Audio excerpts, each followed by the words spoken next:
दोस्तों, इस वीडियो में आप देखेंगे एक फैंटेसी थ्रिलर मूवी की कहानी। यूरोप की लोक कथाओं पर आधारित ये फिल्म रहस्य और रोमांच से भरपूर है, जिसे देखकर आप लोगों को मजा भी आएगा और काफी कुछ सीखने को भी मिलेगा। तो इस धमाकेदार फिल्म में क्या कुछ होता है, ये जानने के लिए वीडियो को पूरा आखिरी तक जरूर देखें। चलिए अब कहानी शुरू करते हैं। फिल्म की शुरुआत में लिली नाम की एक राजकुमारी को जंगल में पानी के कुंड के पास खेलते हुए दिखाया जाता है। नीचे जल लोक में मौजूद जल की रानी जादुई पानी से उसे देख रही होती है।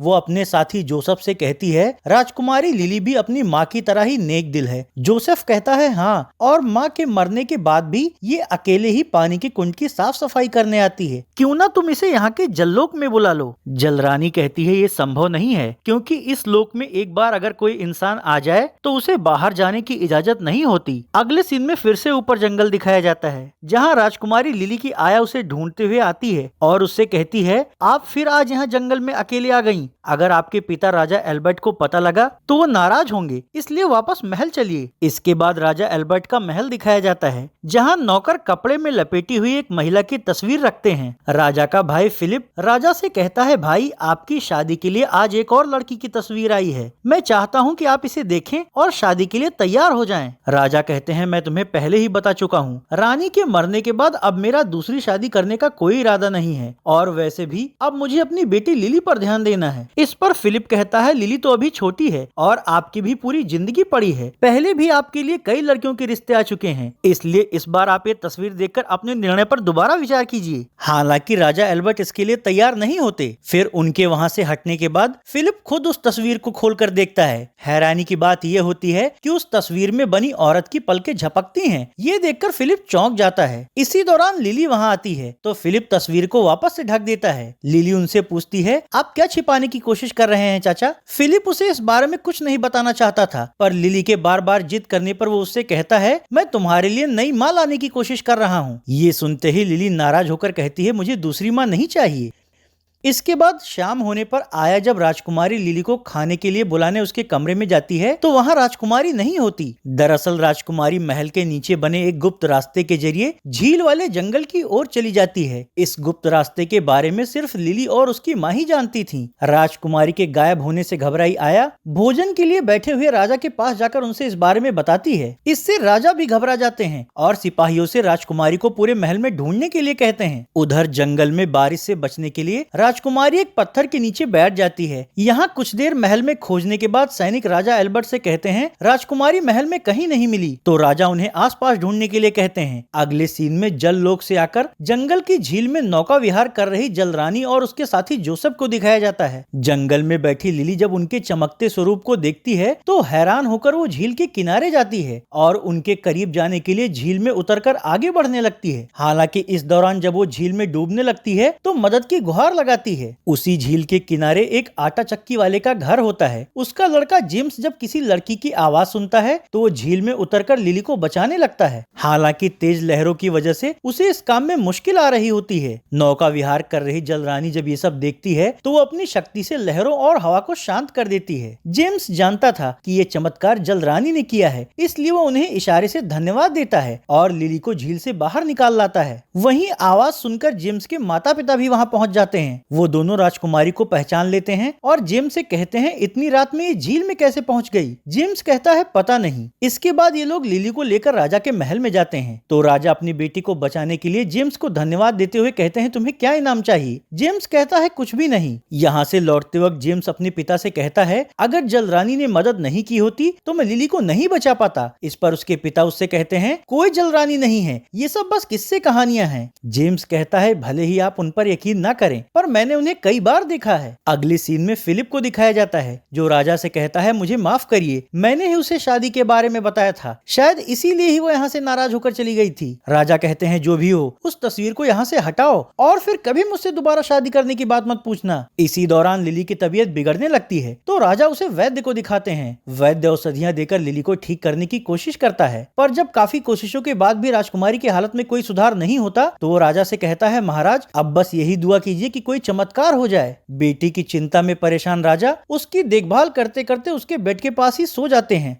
जललोक में जादुई पानी में ये सब देख रही जलरानी जोसेफ से कहती है, लिली का बचना बेहद मुश्किल है। तो वहाँ खड़ा उनका सेवक कहता है, आपके पास संजीवनी जल है जिससे सभी रोग और जख्म ठीक हो सकते हैं, क्यों ना आप उसे राजा को दे दें। ये सुनकर जलरानी महल की खिड़की के पास जाती है और राजा को पुकार कर उनसे कहती है, मैं तुम्हें ऐसा संजीवनी जल दूंगी जिसे पीने से राजकुमारी बिल्कुल ठीक हो जाएगी। राजा पूछते हैं, आप कौन हैं और इसके बदले में आपको मुझसे क्या चाहिए। जलरानी कहती है, तुम्हारे लिए ये जानना जरूरी नहीं है कि मैं कौन हूँ, तुम भी तुम्हारी पत्नी की तरह ही नेक दिल हो। कल सुबह तुम्हारे महल का सूखा कुआं संजीवनी जल से भर जाएगा, पर ध्यान रहे वो जल कभी भी किसी गलत इंसान के हाथ में नहीं पड़ना चाहिए और ना ही तुम कभी किसी को इस बारे में बताओगे कि तुम्हें ये जल कैसे मिला। राजा उसकी ये शर्तें मान लेते हैं। फिर अगली सुबह वो देखते हैं कि महल के आंगन में मौजूद सूखा कुआं सच में संजीवनी जल से भर गया है। अब वो उसमें से जल निकालकर बीमार राजकुमारी को पिलाते हैं। उसे पीते ही राजकुमारी चमत्कारिक रूप से बिल्कुल ठीक हो जाती है।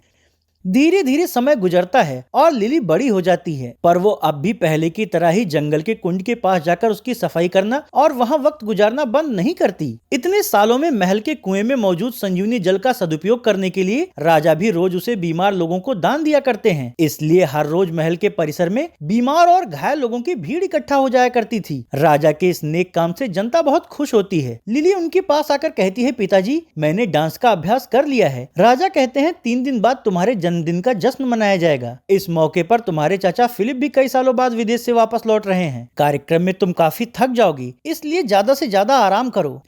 अगले सीन में जललोक दिखाया जाता है, जहां जलरानी अपने साथी से कहती है, राजा ने अपने वादे को पूरी ईमानदारी से निभाया है और लिली भी अपनी माँ की तरह ही काफी समझदार हो गई है। इसके अगले दिन महल की ओर आती हुई एक बग्घी को दिखाया जाता है। बग्घी के पीछे छिपकर बैठा जेम्स जंगल के पास उतर जाता है, जबकि बग्घी महल के परिसर में चली जाती है। बग्घी से फिलिप अपनी पत्नी अमांडा के साथ बाहर आता है तो लिली अपने चाचा फिलिप को गले लगाती है। फिर फिलिप राजा और लिली को अमांडा से मिलवाते हुए कहता है, जब मैं बाहर था तब मैंने इससे शादी कर ली। राजा कहते हैं, अच्छा किया, हमारा परिवार बढ़ना चाहिए। अब तुम लोग जाके महल में आराम करो। अगले सीन में जेम्स को दिखाया जाता है, जो झील के किनारे बने अपने आटा चक्की वाले घर पर जाता है। उसके पिता उसे देखकर बहुत खुश होते हैं और कहते हैं, इतने सालों बाद आखिर तुम शहर से लौट आए। जेम्स कहता है, हाँ, अब मैं यही कोई काम करूंगा। उधर फिलिप अमांडा को अपना महल दिखा रहा होता है। अमांडा लालच भरी निगाहों से वो सब देखती है। फिर फिलिप उसे वहाँ के एक कमरे में ले जाकर कहता है, अब से ये तुम्हारा कमरा है, तुम यहाँ आराम करो, मैं अभी आता हूँ। अमांडा के साथ ही उसकी दुष्ट नौकरानी भी आई हुई होती है। फिलिप के कमरे से बाहर जाने के बाद वो अमांडा से पूछती है, मालकिन आगे क्या योजना है। अमांडा कहती है, 20 साल पहले मैं राजा एल्बर्ट से शादी करके रानी बनना चाहती थी, पर उसने मेरी तस्वीर देखने तक से इनकार कर दिया था। लेकिन अब जब मैं इस महल में आ गई हूँ तो अब मैं न सिर्फ यहाँ की रानी बनूंगी बल्कि राजा को भी अपने रास्ते से हटा दूंगी। नौकरानी पूछती है, अगर ऐसा है तो आपने उनके भाई फिलिप से शादी क्यों की और आप अपनी योजना को अंजाम कैसे देंगी। अमांडा कहती है, मैंने अपनी वो तस्वीर ढककर इसलिए भिजवाई थी क्योंकि उस पर सम्मोहन का जादू था। जो भी उसे पहली बार देखता वो मेरा दीवाना होकर मेरे इशारों पर नाचने लगता। बदकिस्मती से राजा की बजाय फिलिप ने उस तस्वीर को देख लिया और वो मेरा दीवाना बन गया। मैंने उससे शादी सिर्फ अपना मकसद पूरा करने के लिए की है। अगले सीन में जेम्स का घर दिखाया जाता है। उसके माता पिता उससे पूछते हैं, इतने सालों में तुमने दूसरे शहर में क्या काम सीखा। तो जेम्स उन्हें कई सारे सामान दिखाकर कहता है, शहर में मैंने बढ़ई, कुम्हार तथा और भी कई सारे काम सीखे और उन कामों से इस पोटली में रखे हुए काफी सिक्के भी कमाए हैं। ये सुनकर उसके माता पिता बहुत खुश होते हैं और कहते हैं, ये सिक्के तुम्हारी शादी में काम आएंगे। अब जेम्स उनसे पूछता है, राजकुमारी लिली कैसी है। तो उसके पिता कहते हैं, ठीक है, 2 दिन बाद उसका जन्मदिन है, तब तुम उसे देख सकते हो, लेकिन उसे ये याद भी नहीं होगा कि एक बार तुमने उसे डूबने से बचाया था। अगले सीन में फिर से अमांडा को दिखाया जाता है, जो अपनी चालें चलना शुरू कर देती है और अपने हाथ में पिन से जख्म देकर फिलिप के पास जाती है। उसके हाथों में जख्म देखकर फिलिप वैद्य को आवाज लगाता है तो राजा उससे कहते हैं, घबराने की जरूरत नहीं है, मैंने यहाँ अलमारी में संजीवनी जल की शीशी रखी है, इससे इसका घाव तुरंत भर जाएगा। ये कहकर राजा अलमारी का लॉक खोलकर उससे संजीवनी जल निकालकर अमांडा के हाथों पर डालते हैं। ऐसा करते ही अमांडा के हाथों का घाव तुरंत भर जाता है। हैरान होकर अमांडा राजा से पूछती है, ये जल आपको कैसे मिला। तो राजा कहते हैं मैं इस बारे में कुछ भी नहीं बता सकता। इस पर अमांडा कहती है लेकिन आपको ये जादुई जल यूं ही मुफ्त में लोगों को नहीं देना चाहिए। ये सुनकर लिली कहती है ये बस बीमार और घायल लोगों के लिए है। फिर खाना खाने के बाद जब अमांडा फिलिप के साथ अपने कमरे में जाती है तो उससे कहती है राजा को ये जादुई जल कहाँ से मिला। फिलिप कहता है मुझे भी नहीं पता, वो बस उसे लोगों के भले के लिए इस्तेमाल करते हैं। इस पर अमांडा उसके कान भरते हुए कहती है अगर राजा उस जादुई जल का व्यापार करे तो ये राज्य दुनिया का सबसे अमीर राज्य बन सकता है। फिलिप कहता है मुझे नहीं लगता कि वो ऐसा कुछ करेंगे। इस पर अमांडा कहती है फिर भी कल तुम उनसे इस बारे में बात करना। अब क्योंकि फिलिप उसके मोह जाल में फंसा होता है इसलिए वो इसके लिए तैयार हो जाता है। फिलिप के कमरे से बाहर जाने के बाद अमांडा अपनी नौकरानी से छिपकर राजा और फिलिप की बातें सुनने के लिए कहती है। अगले दिन लिली का जन्मदिन होता है। लिली का हमेशा ख्याल रखने वाली आया जन्मदिन पर पहनने के लिए उसके लिए एक ड्रेस लेकर उसके कमरे में जाती है, लेकिन तभी दुष्ट अमांडा वहां कर आया से कहती है तुम कमरे से बाहर जाओ, मैं इसकी चाची हूँ इसलिए इसे कैसे तैयार होना है ये मैं तय करूंगी। आया के कमरे से बाहर जाने के बाद अमांडा रानी के जेवर उठाकर उसे लालच भरी निगाहों से देखने लगती है। हालांकि लिली को उसके असली इरादे नहीं पता होते। उधर महल के बाहर राजा के साथ तलवारबाजी का अभ्यास करते वक्त फिलिप उनसे संजीवनी जल को बेचकर लाभ उठाने के लिए कहता है, तो राजा कहते हैं तुम अच्छे से जानते हो कि मैं ऐसा बिल्कुल नहीं करूंगा। इस पर फिलिप कहता है मेरी पत्नी ने ये सुझाव दिया था। तो राजा कहते हैं तुम्हें ऐसे सुझावों पर ध्यान नहीं देना चाहिए। छिपकर ये सब सुन रही अमांडा की नौकरानी अमांडा के पास जाती है। वहाँ अमांडा लिली को ड्रेस पहनने के बहाने कमरे से बाहर भेजकर नौकरानी से पूछती है तुम्हें कुछ पता चला। नौकरानी कहती है हाँ, राजा ने फिलिप का सुझाव नहीं माना। तो अमांडा कहती है फिर मुझे दूसरा तरीका इस्तेमाल करना पड़ेगा।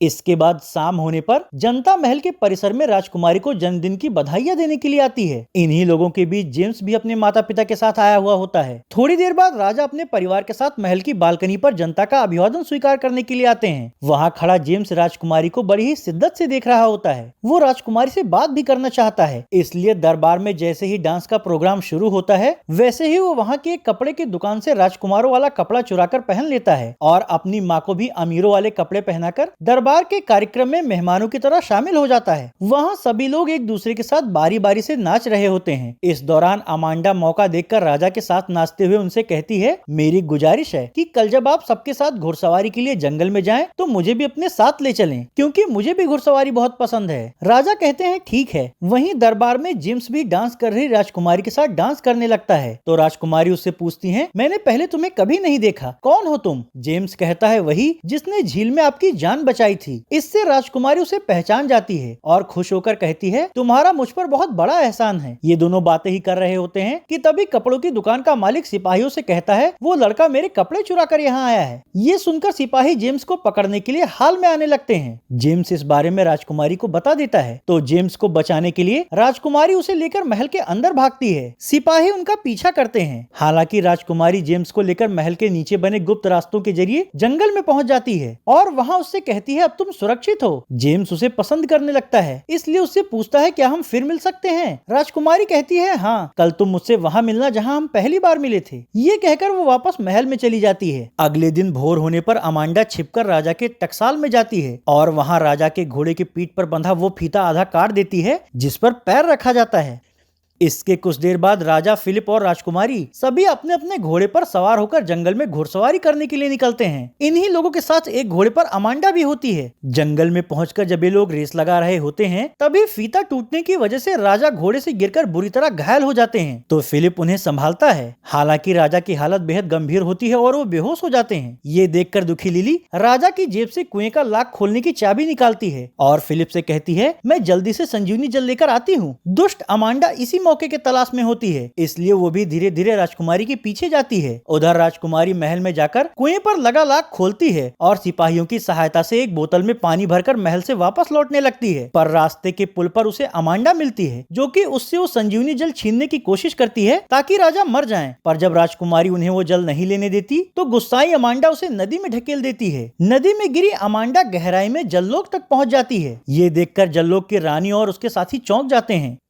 उधर दुष्ट अमांडा महल में जाकर सैनिकों से पूछती है राजकुमारी कहाँ है? वो राजा के लिए जल लेने के लिए आई थी। तो सिपाही कहते हैं वो तो जल लेकर यहाँ से काफी पहले ही जा चुकी है। अमांडा कहती है लेकिन वो तो मुझे कहीं नहीं मिली। इससे सिपाही हैरान होकर राजकुमारी को ढूंढने निकल जाते हैं। इधर जल लोक में होश में आने पर लिली सबसे पूछती है कि मैं कहाँ हूँ और आप लोग कौन हैं? तो जल रानी उसे जादू से सुला देती है। अगले सीन में अपने आटा चक्की पर काम कर रहे जेम्स को दिखाया जाता है। जब उसे झील में राजकुमारी की चुनरी दिखती है तो वो उसे उठा लेता है, पर बदकिस्मती से उसी समय राजकुमारी को ढूंढते हुए दो सैनिक वहाँ पहुँच जाते हैं और जेम्स से कहते हैं तुम तो वही हो ना जो राजकुमारी को उस दिन अपने साथ भगा रहे थे, और आज तुम्हारे हाथ में राजकुमारी की चुनरी है। इसका मतलब राजकुमारी के गायब होने में जरूर तुम्हारा हाथ है।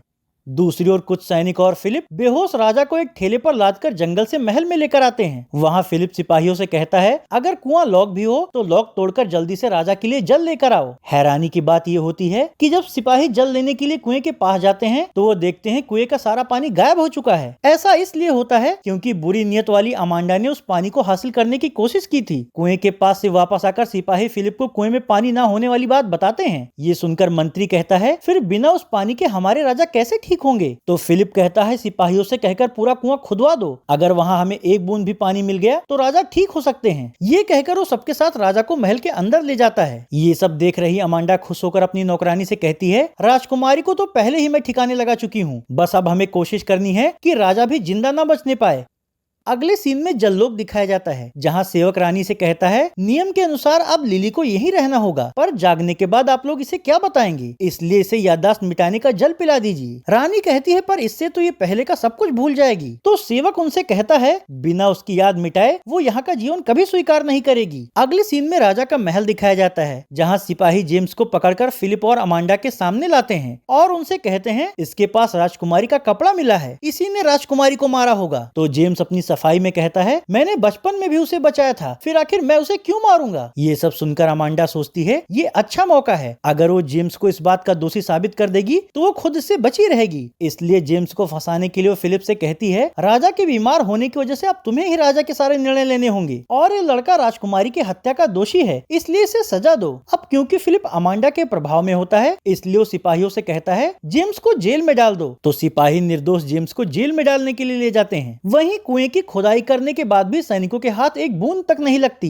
दूसरी ओर जललोक में जब लिली को होश आता है तो रानी उसे विषमृत जल पिला देती है जिससे कि वो अपनी पहले की सारी यादें भूल जाती है और उसे लगता है कि वो वहीं की निवासी है। अगले सीन में फिर से अमांडा को दिखाया जाता है जो अपनी नौकरानी से कहती है तुम राजा के कमरे की रखवाली कर रहे सैनिकों का ध्यान बटाओ ताकि मैं बेहोश राजा को मार सकूं। तो योजना के अनुसार नौकरानी राजा के कमरे के बाहर खड़े सैनिकों के पास जाकर उनसे कहती है जल्दी से मेरे साथ चलो, मैंने मालकिन के कमरे में कोई शोर सुना है। सैनिक वहाँ से नहीं हटना चाहते तो नौकरानी उनसे कहती है अगर मालकिन को कुछ हुआ तो फिलिप तुम दोनों को सजा देंगे। इससे डरकर सैनिक अमांडा के कमरे की ओर चले जाते हैं। अब मौका देखकर अमांडा राजा के कमरे में घुस जाती है और तकिए से उनका मुंह दबाने की कोशिश करने लगती है। हालांकि तभी वहाँ फिलिप आ जाता है, इसलिए उसका प्लान कामयाब नहीं हो पाता। अगले दिन कुएं से जेल निकालने के लिए फिलिप कुएं के अंदर कई सारे गोले डालकर वहाँ ब्लास्ट कर देता है। इससे न सिर्फ वो पूरा कुआं ध्वस्त हो जाता है बल्कि पास के जेल का फाटक भी टूट जाता है। तो इसी मौके का फायदा उठाकर जेम्स बारूदी धुएं के आड़ में यहाँ से भागने में कामयाब रहता है। घर जाकर वो अपने माता पिता से ये सारी बातें बताता है और उन लोगों से कहता है राजा को ठीक करने तथा राजकुमारी के पता लगाने के लिए मुझे जलरानी की मदद लेनी होगी। इस पर उसके पिता कहते हैं ये सब सिर्फ तुम्हारी कल्पना है। तो जेम्स कहता है आप लोगों को मुझ पर भरोसा करना होगा। आखिरकार उसके माता पिता उसे एक जूता उपहार में देकर इस काम के लिए जाने की इजाजत दे देते हैं। यहाँ से जेम्स झील के किनारे जाकर रात होने का इंतजार करता है और फिर रात में जैसे ही जलरानी और उसका साथी झील से बाहर आकर नौका विहार करने लगते हैं